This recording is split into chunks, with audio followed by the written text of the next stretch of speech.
Hello, welcome to this video explaining how the Fierce Cat build works. The Fierce Cat uses the Legendary Cat class mod, which is where it gets its name from. The reason why we use this class mod is because it gives bonuses to submachine gun damage at the expense of some accuracy, but you won't notice the loss of accuracy. You can find blue and purple rarities of this class mod if you haven't got the legendary version just yet. The 5 skills this class mod also provides are fantastic. 4 of these skills will increase your gun damage, and 1 will reduce how much time you lose having to reload your weapon. Because this is a high damage build, we're going to max that out by equipping a beast shield and also submachine gun damage from the Heart of the Ancients.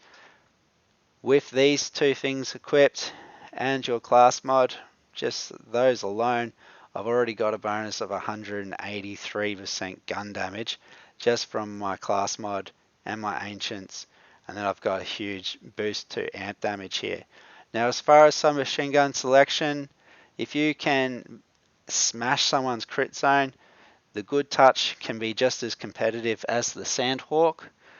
A lot of players like to use the Sandhawk though, having a selection of elements at their disposal so that they can choose the element that is best in the situation that can target your enemy's weakness and get some bonus damage from that.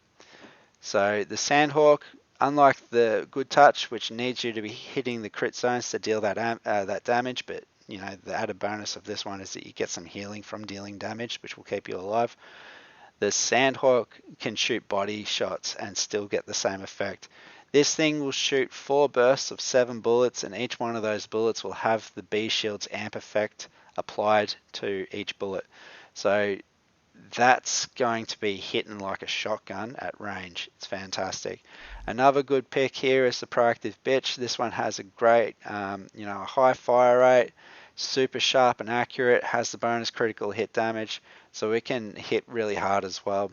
I've tried running this build with the Emperor, but while it feels cool and it's quite clean, it doesn't have the damage output of these other 3 submachine guns. So they're your better choices here, but most people will run this with the Sandhawk. So as far as the skill tree is concerned, it is a high damage build and the class mod supports that.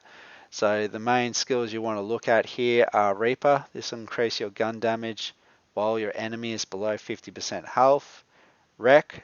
This will increase your gun damage and your fire rate while you have someone phase locked.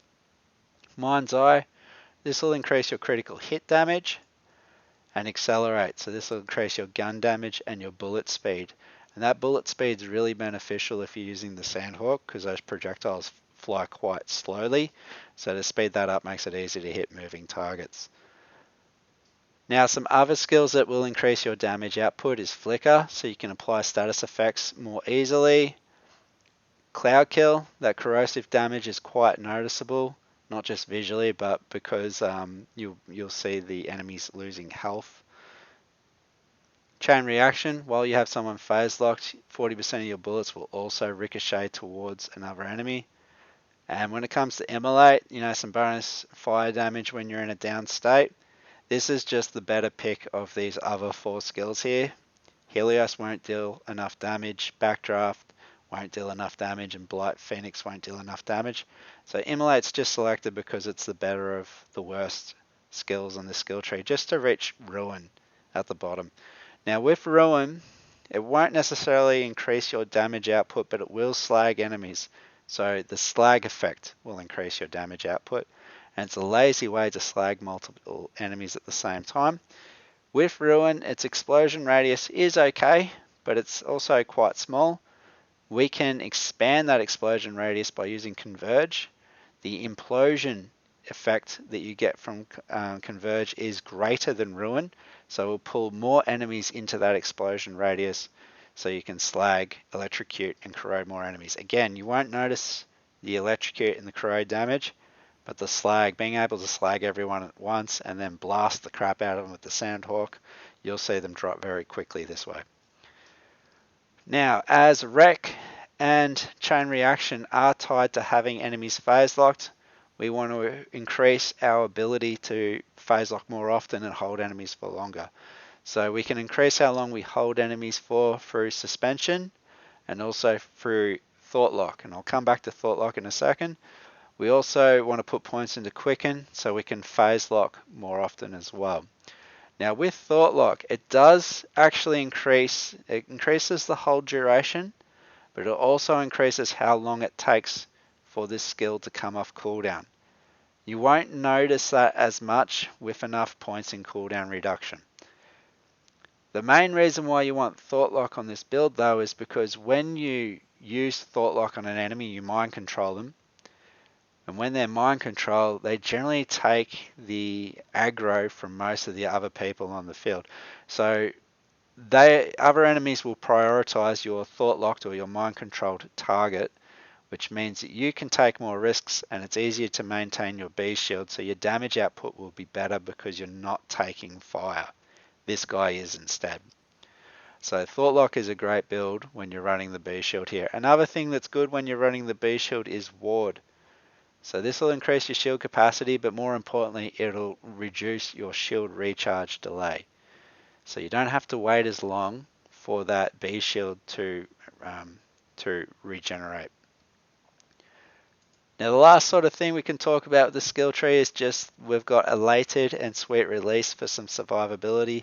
You will take health damage from time to time. The B shield doesn't have a lot of capacity, so when you do take shots, your shield is likely to break and you'll take some health damage. Elated and Sweet Release are there to keep topping your health up so that your health can continue to act as a buffer when that shield breaks. So it's your it's like PPE, it's your last line of defense. Now because Wreck and Chain Reaction are big boosts to our damage output, we don't want to phase lock someone and then kill them straight away. We want to phase lock them and hold them for as long as possible so we can get the benefits from these skills for the whole, as long as possible here.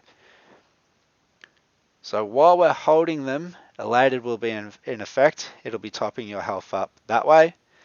If the enemy did die prematurely or you needed to kill them urgently because you were low health, then Sweet Release will be the kicker there that can also heal you that way. And if you can time it well, you can get the benefits of both. Elated for as long as you can, and just as your phase lock is ending, kill them off for that Sweet Release. Now some skills to avoid: you do not want Kinetic Reflection or Recompense because you want to avoid taking damage. So the damage reduction on Kinetic Reflection looked appealing. It could be okay really just for the damage the damage reduction, but the actual reflection, you won't be using it. The other thing to avoid is Subsequence. This thing, when you phase lock an enemy, there is diminishing returns, so you can't phase lock the same enemy multiple times because you'll be able to hold them for shorter and shorter and shorter durations every time you target them. With Subsequence, you might kill someone about 3/4 through your phase lock duration, and then that may hit the enemy you want to phase lock next, which means that your ability, it's running out while this orb is traveling to this other enemy. It barely touches them, and then when you go to phase lock them next time, you'll only be able to hold them for like 75% as long. So don't get Subsequence.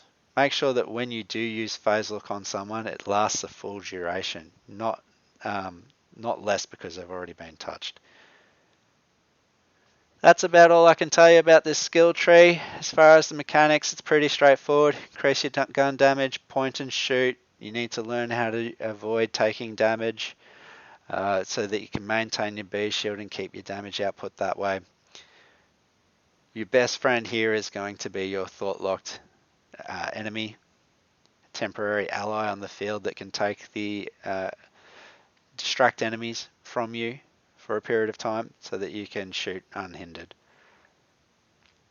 It's a great build, high damage output.